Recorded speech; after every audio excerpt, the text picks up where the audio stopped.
আজকে রেসিপি করছি দই কাতলা। দেখুন, কাতলা মাছ আমি নুন হলুদ মাখিয়ে খুব কড়া করে ভাজিনি, হালকা করে ভেজে নিয়েছি।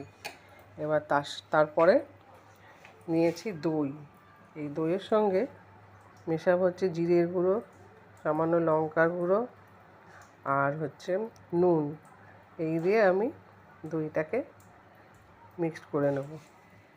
দিয়ে দিচ্ছি এবারে জিরের গুঁড়ো,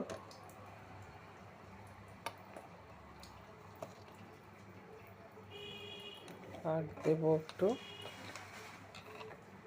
স্বাদ অনুযায়ী একটু লঙ্কার গুঁড়ো, একটু কাঁচা লঙ্কা দেবো তাই একটু লঙ্কার গুঁড়ো কম দিলাম। আর দিয়ে দিচ্ছি একটু নুন।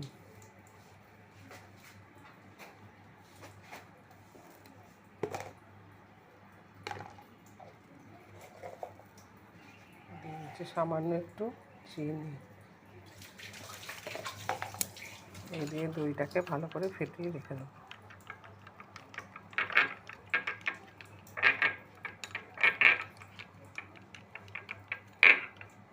ফেটানো হয়ে গেছে।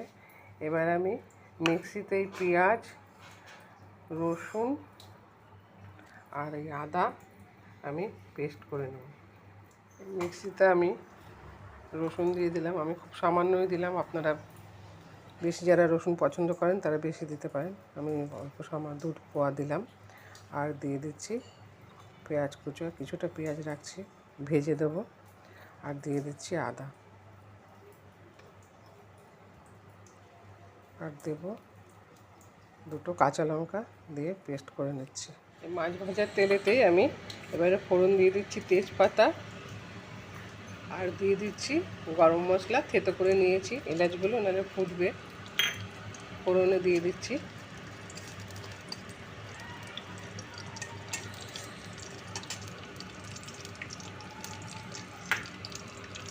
এবারে দিয়ে দিচ্ছি পেঁয়াজ কুচোটা।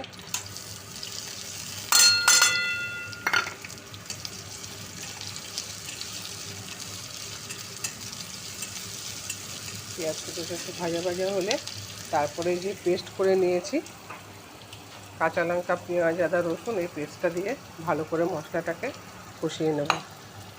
দেখুন আমার মশলাটা কষানো হয়ে গেছে, একটু মাঝে জল দিয়ে দিয়েও কষাতে হবে। তেল উঠে এসছে।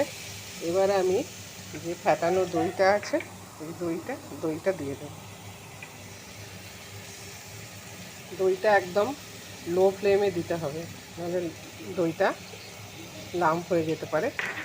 লো ফ্লেমে দিয়ে নাড়াচাড়া করতে হবে। আর দইয়ের বাটিটা ধুয়ে একটু জল দিয়ে দেবো। আগে এটা কষিয়ে নিই তারপরে। দেখুন মশলাটা আমার কষানো হয়ে গেছে। এবারে আমি আর একটু জল দিয়ে দেবো। আপনারা ইচ্ছা হলে হলুদ দিতে পারেন, নাও দিতে পারেন। আমি সামান্য হলুদ দিয়েছি। আর স্বাদ অনুযায়ী নুন দেবেন। দইয়েতে নুন মিষ্টি মেশানোই ছিল, সেই পরিমাণ মতন নুনটা দেবেন, নাহলে বেশি হয়ে যেতে পারে। আমি একটু জল দিয়ে দিলাম। এবার এটা ফুটলে পরে ভাজা মাছগুলো দিয়ে ফুটিয়ে নামিয়ে নেব। হয়ে গেল আমার দই কাতলা রেসিপি, কত সহজেই। ঝোলটা ফুটে উঠেছে। এবার আমি ভাজা মাছগুলো দিয়ে দিচ্ছি আস্তে আস্তে।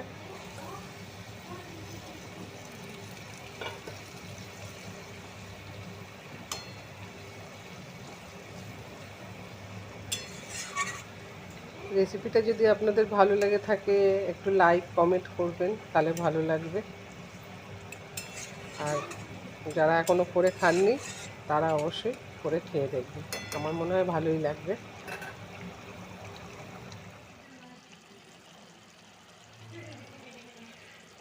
করে দিয়ে দিচ্ছি একটু ঘি।